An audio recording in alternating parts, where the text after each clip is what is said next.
Hello friends, comfort HVAC में आपका welcome है।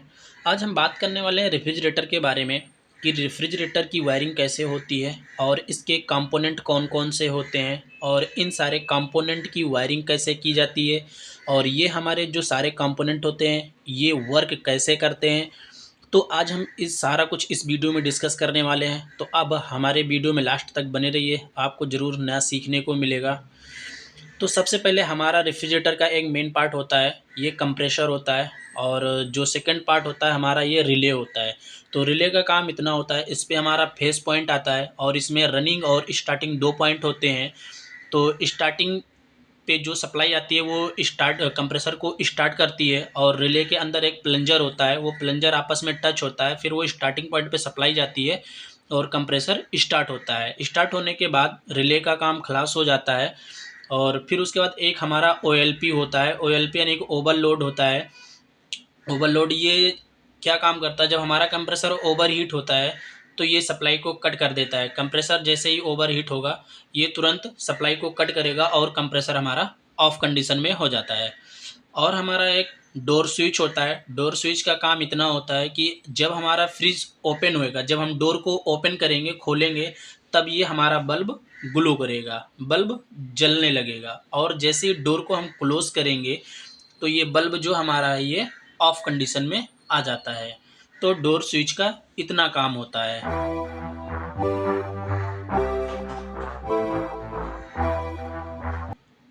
और हमारे पास एक थर्मोस्टेट होता है। तो थर्मोस्टेट का क्या काम होता है, थर्मोस्टेट एक तरीके से टेम्परेचर सेंसर का काम करता है और इसमें फेस पॉइंट आता है। और ये जो है ये इसकी जो टिल है, बहुत से लोग इसको टिल भी बोलते हैं। और एक ये सेंसर होता है एक तरीके से, इसमें एसओ टू गैस भरी होती है। ये हमारा इवापोरेटर के साथ में ये टच में रहता है। तो इसका काम ये होता है, जितना हम थर्मोस्टेट जो टेम्परेचर रेफ्रिजरेटर को जो सेट करते हैं, ये उतना टेम्परेचर जैसे फ्रिज का आपका टेम्परेचर मेंटेन होगा तो वैसे ही ये सप्लाई उधर ऑफ करेगा और हमारा फ्रिज ऑफ हो जाएगा। जैसे ही ये उस टेम्परेचर जैसे डाउन होगा तो फिर वैसे ही ये ऑन हो जाएगा। तो अब चलिए समझते हैं इसकी वायरिंग कैसे करते हैं। तो सबसे पहले अर्थिंग की वायरिंग होती है। तो अर्थिंग का सिंपल सा कनेक्शन होता है, ये अर्थ का वायर सबसे पहले हम कंप्रेसर में ही टच कर देंगे। तो इसका काम ये होता है, अगर कोई भी बॉडी पे लीकेज करंट आता है तो ये इस अर्थ के जरिए वापस चला जाता है। तो सबसे पहले हम न्यूट्रल कनेक्शन समझ लेते हैं कि न्यूट्रल कहाँ कहाँ पे देना है। तो न्यूट्रल हमें सिर्फ कंप्रेसर पे देना है और बल्ब पे देना है, क्योंकि बल्ब भी हमारा 220 पे काम करता है और कंप्रेसर भी हमारा 220 पे कार्य करता है। तो हमने बल्ब को न्यूट्रल दे दिया है। अब वहाँ से एक न्यूट्रल हम उठाएंगे, सीधा ओएलपी पे दे देंगे। ओएलपी पे आप ध्यान से देखेंगे तो दो पॉइंट होता है। तो एक पे इन होता है, वहाँ पे न्यूट्रल लगेगा, और दूसरा पॉइंट जो है हमारा जो देख रहे हैं वो सीधा कंप्रेसर पे लगेगा।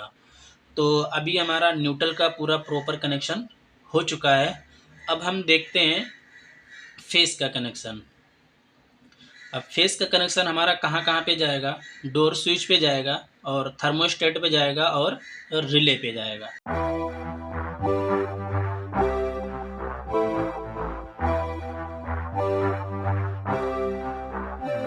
सबसे पहले हम डोर स्विच पे देंगे। तो डोर स्विच से इस पे आप देख सकते हैं, इस पे डबल पॉइंट है। तो एक पे हमारी सप्लाई जो है इन करेगी और दूसरे से जो है आउट करेगी बल्ब के लिए। तो जैसे ही हम डोर को ओपन करेंगे बल्ब हमारा तुरंत ग्लो होना चालू हो जाएगा और जैसे ही ऑफ करेंगे तुरंत बल्ब हमारा ऑफ हो जाएगा। तो दूसरे पॉइंट से बल्ब को सप्लाई दे देंगे। अब हमको जो थर्मोस्टेट को जो सप्लाई देनी है वो डोर स्विच से ही उसको भी सप्लाई देंगे। लेकिन ये ध्यान रहे कि जहाँ से जो सप्लाई जहाँ से इन करती है यानी कि इंटर करती है डोर स्विच पे, आप ध्यान से देखें दो पॉइंट है, एक इन और एक आउट।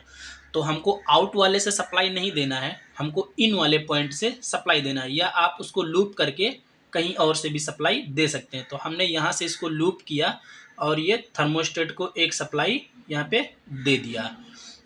अब ये जो आप टेम्परेचर जो सेट करोगे वो टेम्परेचर जैसे ही मेंटेन होएगा और तुरंत यहाँ से ये सप्लाई कट हो जाएगी और कंप्रेसर हमारा ऑफ हो जाएगा। अब यहाँ से एक सप्लाई हम उठाएंगे और अपना सीधा रिले पे देंगे। ये सप्लाई सीधा हमारी आके यहाँ पे रिले पे कनेक्ट हो जाएगी।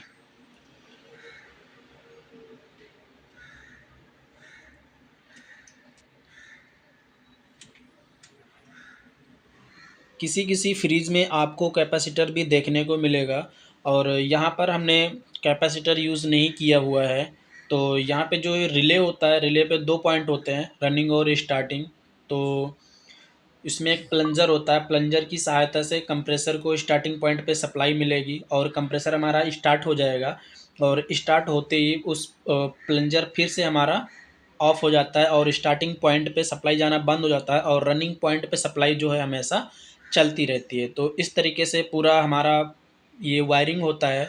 तो आई होप आपको ये वायरिंग का डायग्राम आपको अच्छे से समझ में आ गया होगा। तो आपको हमारी ये वीडियो कैसी लगी? अगर अच्छी लगी तो लाइक, शेयर और कमेंट।